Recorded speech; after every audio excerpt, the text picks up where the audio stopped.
guys, for today's video, ito naman ang ating recipe sa ngayon. Gulay muna tayo kasi dalawang araw na sunod na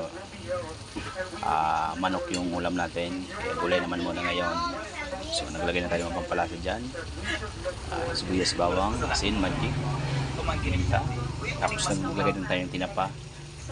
Tapos may sili siya para medyo okay yung asa niya. Yes, natin siyang maluto. Mantikain natin para lalong malasa.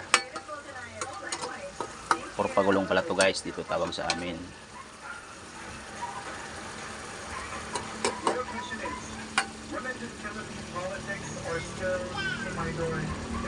Sigarilya siguro to sa Tagalog.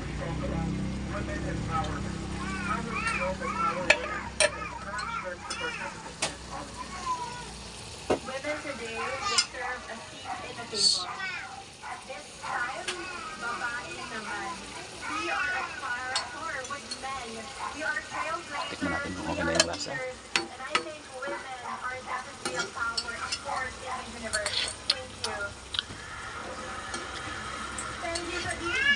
Yummy.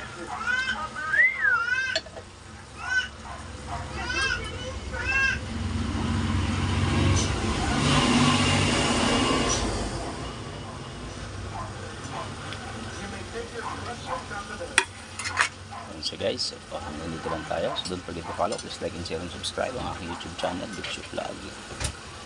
Also na my Facebook page, the extra in the bell.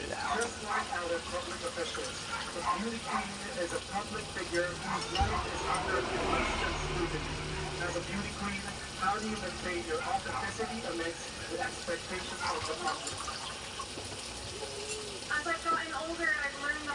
Okay, bye.